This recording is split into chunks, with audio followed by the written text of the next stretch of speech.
Good morning, fifth grade. Today we're going to start on Chapter 7, Lesson 1.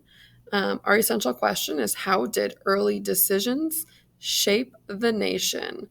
So let's go ahead and get started with our timeline. Okay, so taking a look at our timeline, we can see on here, so 1789 is when George Washington becomes president. Okay, in 1800, we have the U.S. Capitol moves to Washington, D.C. 1803, we've got President Thomas Jefferson makes the Louisiana Purchase. And then in 1804, we have the Lewis and Clark expedition begins. 1814, the British burn Washington, D.C. during the War of 1812.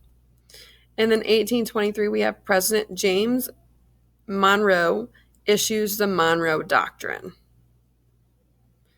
In the picture here, we can see that George Washington and his second inauguration at Congress Hall in Philadelphia on March the 4th of 1793.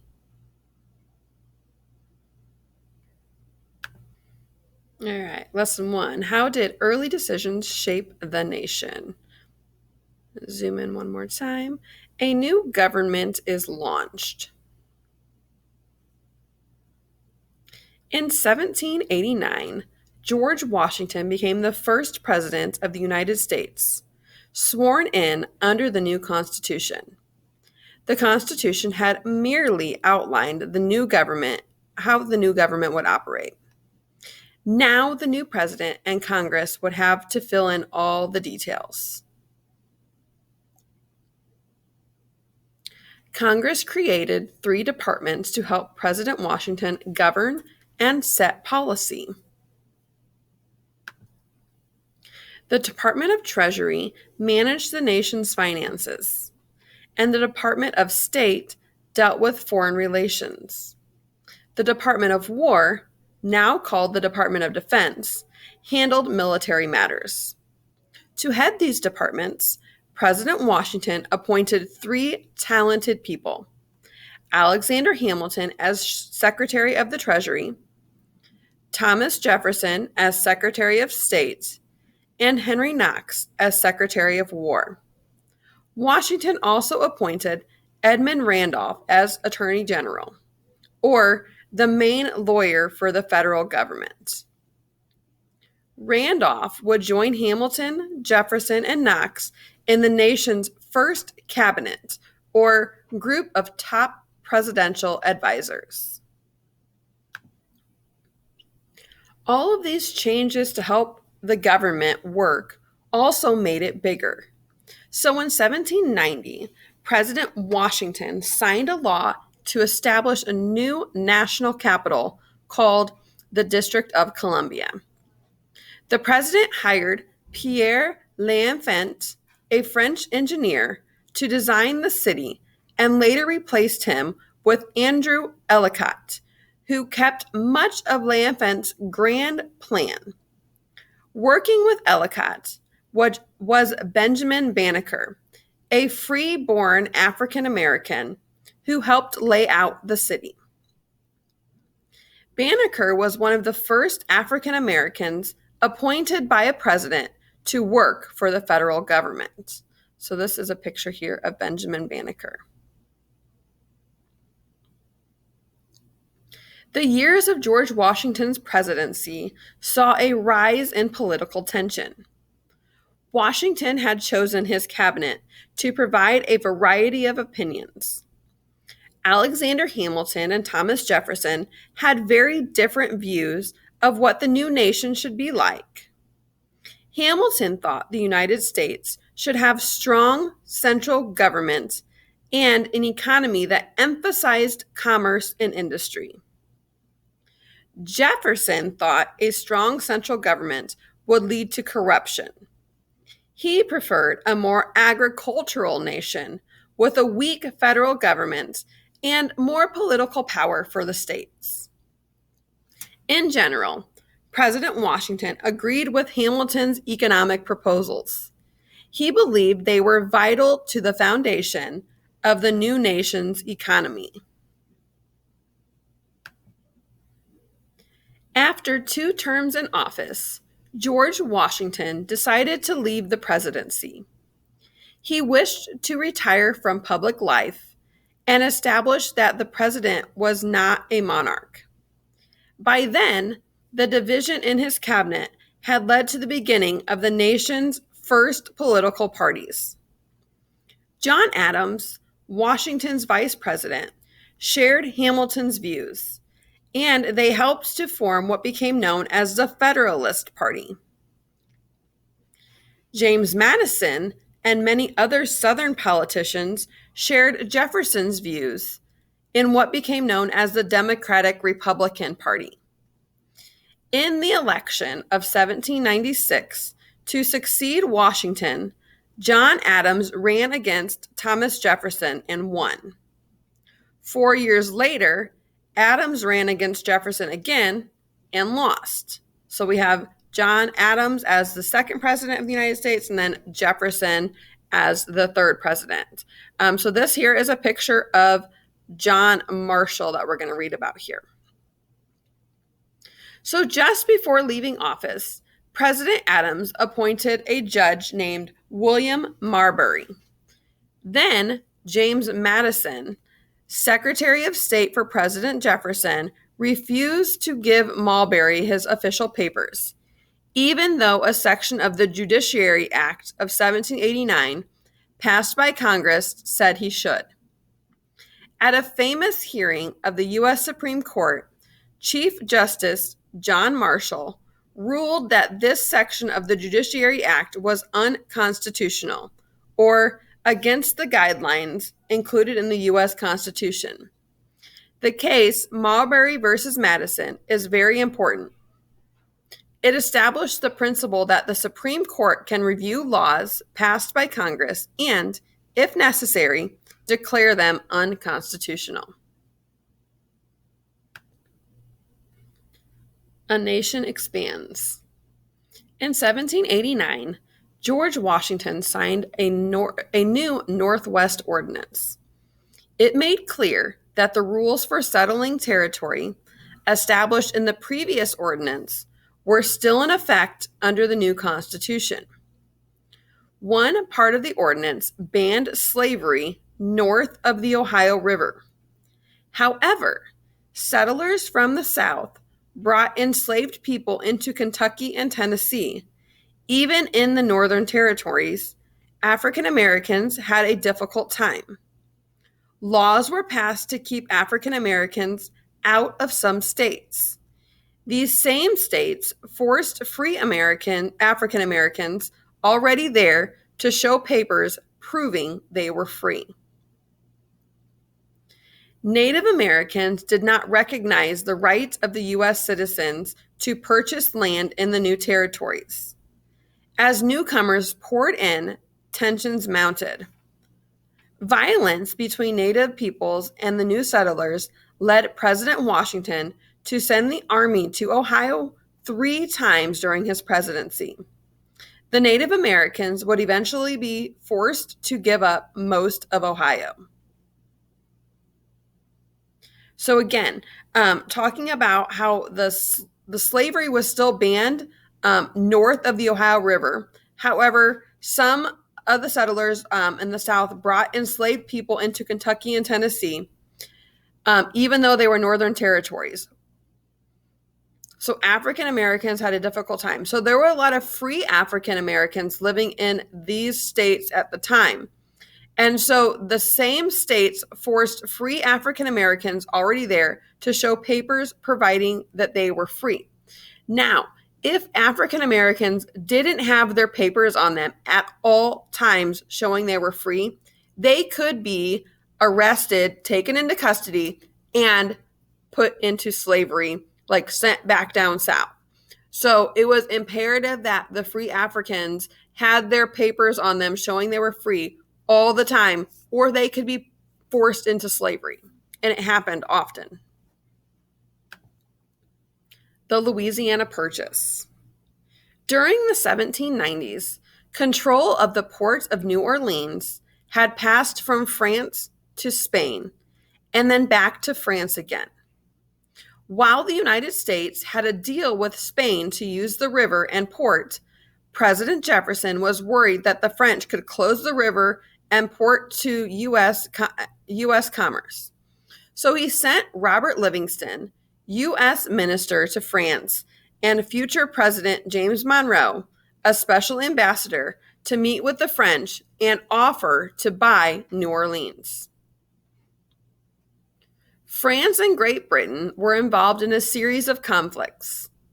France needed money for its military. The French also realized that they could not protect Louisiana if the British attacked from Canada. So the French government made a surprising offer. France would sell not just New Orleans, but the entire Louisiana colony to the United States. The deal was an excellent one for Jefferson. 530 million acres of land for $15 million. That's about 3.5 cents an acre. Still making the purchase was a hard decision for the president. For years, he had argued for a federal government with limited power. Having the federal government buy a new territory was not a power spelled out in the Constitution. Nevertheless, Jefferson decided that he could not pass up such a good opportunity for the nation. All right, and then we have our picture up top here. This is the American flag, is raised in New Orleans after the city became part of the United States as a result of the Louisiana Purchase. So that's the U.S. flag being flown in New Orleans. Pretty cool. President Jefferson officially announced the Louisiana Purchase on July 4th of 1803. The Louisiana Territory became part of the United States, doubling the size of the nation. As in the past, these land exchanges involved European nations, and the United States would mostly ignore the claims of the Native Americans already living on the land. This would bring conflict in future decades, when more and more settlers came west to mine and farm the land. Meanwhile, to most U.S. citizens living east of the Mississippi River, the land that the nation had purchased was largely unknown territory. Jefferson himself had been fascinated by the West and its potential for some time. Even before the Louisiana Purchase, Jefferson had asked Congress for money to fund an expedition to explore the western part of the continent and seek a route to the Pacific Ocean. Those plans took on new significance after the Louisiana Purchase. To lead the expedition, Jefferson chose his personal secretary, Meriwether Lewis, an Army captain with experience on the frontier. Lewis then asked William Clark, an Army friend, to share his command. Calling their group the Corps of Discovery, Lewis, Clark, and more than 30 others set out from a camp near St. Louis on May 14th of 1804. Among them were John Ordway, a New Hampshire soldier who was in charge of supplies during the journey, and an enslaved man named York. Okay, remember that also on this expedition, they had Sacagawea with them, and we read about her in the People We Should Know for the lesson, for the chapter. Okay, let's look at the primary source from the Louisiana Purchase, Article 3. In their words, the Louisiana Purchase. The inhabitants of the ceded territory shall be incorporated in the Union of the United States and admitted as soon as possible, according to the principles of the federal Constitution, to the enjoyment of all these rights, advantages, and immunities of citizens of the United States. And in the meantime, they shall be maintained and protected in the free enjoyment of their liberty, property, and the religion which they profess. All right, so in this, they're talking about the people that are already living in this territory that was just purchased, speaking more about the French and British people that are there, should be admitted into the United States, saying that they are now citizens of the United States. But if that were true, that would also mean the Native Americans that were there. But that's kind of where things get a little bit hairy, a little bit argumentative, because they didn't really treat the Native Americans as citizens of the United States, even though they were already living on this land when it was purchased. All right, so let's go and take a look at the Louisiana Territory in 1806. So again, all the yellow here, is what was already part of the United States. So we have obviously original 13 colonies plus some others that had joined, some territory that the United States already owned because it was everything east of the Mississippi River. So you can see that's the dividing line here.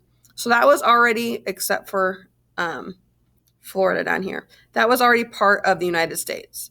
Then we purchased the Louisiana Territory, which is what's all here in orange, okay? And we're going to have some people go and explore this, and that's where Lewis and Clark and their expedition come in. So you can see those red lines. That's the route of Lewis and Clark expedition from 1804 to 1806. So you can see where they explored, over here, finally got all the way over to the Pacific Ocean, and then explored almost the same path back down, starting in and near St. Louis, what we know as St. Louis today. All right. Also showing the new national capital being Washington, D.C. right here on this map as well. And then in that green, I know we didn't really talk about it, it was the Oregon Territory. That land is claimed by Russia, Spain, Great Britain, and the United States. So it's kind of disputed. Hasn't really been decided who owns this land. It's just claimed by many different people. All right, so let's go ahead and continue to read. It says the Corps traveled west on the Missouri River, meeting with many native tribes, including the Ottawa, the Missouri, and the Teton and Yankton Sioux. In late October of 1804, near Mandan and Hidasta villages in what is now North Dakota, the explorers established a winter camp that they called Fort Mandan. Not long afterward, Lewis and Clark hired a French-Canadian fur trapper named Toussaint Charbonneau and his Native American wife, Sacagawea, to serve as interpreters and guides for the rest of the trip. So let's take one more look at the map skills here. So it says identify 4 rivers that go through the Louisiana Territory, and then on which of these did Lewis and Clark mostly travel. So we can see these 4 rivers. We can see the Missouri River here, the Piate River here, the Arkansas River here, and then the Red River here. Okay, so we have those 4 rivers: Red River, Arkansas River, Piate River, and Missouri River. And you can clearly see that the river they mostly traveled on would have been the Missouri River. Sacagawea, traveling with a newborn baby, proved enormously helpful to the expedition. As a member of the Shoshone people from what is now Idaho, she was familiar with some of the area that the Corps would cross. Her presence made other Native Americans friendlier, and she could learn from the best trails to use. In a famous incident, she even saved important supplies and papers when one of the expedition's boats overturned on the Missouri River. And so this is a statue here of Sacagawea shown on, with her newborn baby, is also honored on the $1 coin as well. All right. Traveling on water when possible and land when necessary, the expedition crossed the Rocky Mountains, continued to the Columbia River, and then went down into the Pacific Ocean. There, the Corps camped for another winter before traveling back east, reaching St. Louis on September 23rd of 1806. Having completed a journey of about 8,000 miles, Lewis and Clark were treated as national heroes. Lewis and Clark's Corps of Discovery was not the only group to explore the Louisiana Territory. In 1805, President Jefferson sent Army Lieutenant Zebulon Pike to search for the source of the Mississippi River. He did not find it. A year later, Pike was sent to explore the southwestern portion of the Louisiana Purchase. There, he tried and failed to climb the mountain peak now named in his honor, which is Pike's Peak. Okay, continuing on, we have the War of 1812. Britain and France were at war when James Madison was elected president in 1808. The United States tried to stay neutral and trade with both sides. Neither side liked that policy. Each kept trying to block the United States from trading with its enemy.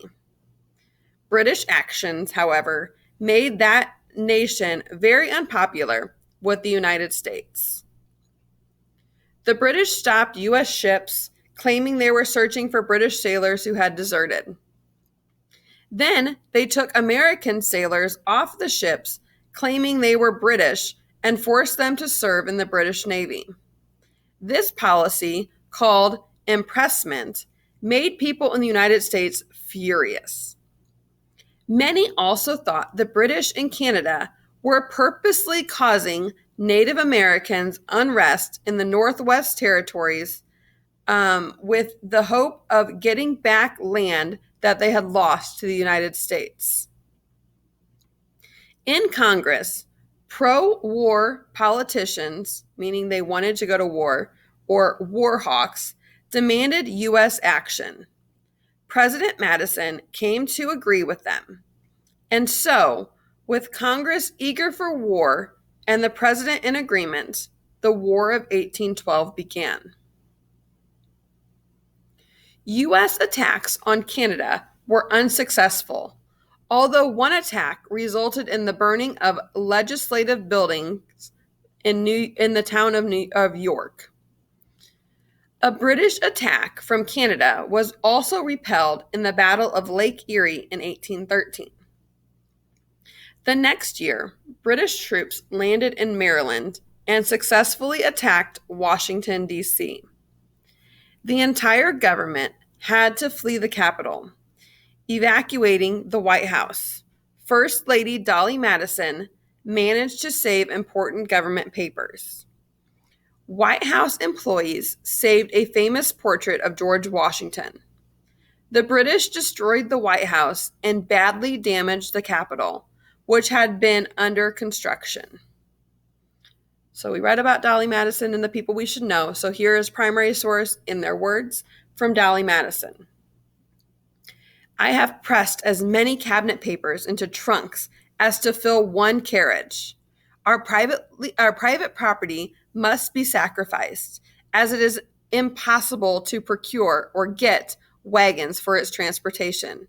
I am determined not to go myself until I see Mr. Madison safe. So she's saying, I'm not going to leave until her husband is safe. She's saying that I'm going to sacrifice my personal property in order to save those important government papers.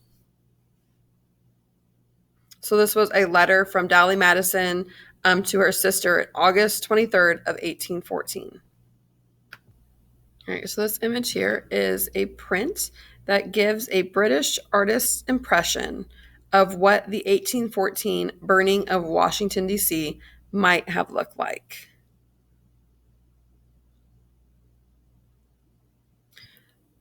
So the British attempt to attack Baltimore was less successful.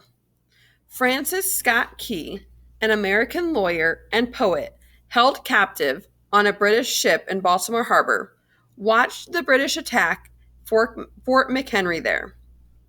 The next morning, the American flag was still flying over the fort. Key was so moved that he wrote a poem that later became the words to the U.S. national anthem, the Star-Spangled Banner. Finally, British and the U.S. diplomats met in Europe and signed the Treaty of Ghent to end the war. Neither side won or lost, but Britain abandoned its efforts to establish a Native American state in the Northwest. Native Americans in the Northwest Territory suffered the most losses in the War of 1812. The United States defeated them and forced them to sign away lands with no interference from the British. The Federalist Party, which had opposed the war, now nearly vanished from the political scene. With just one effective political party and a strong sense of national unity and purpose, the period following the War of 1812 is often called the era of good feelings. The president most associated with this era is James Monroe, who won the election of 1816 with the support of retiring President Madison and was reelected with little opposition 4 years later. All right, so one of the things that James Monroe did was he passed the Monroe Doctrine. So these are perspectives. So we're going to look at two different perspectives of this doctrine, the people that were for it and the people that were against it. So let's read about it first.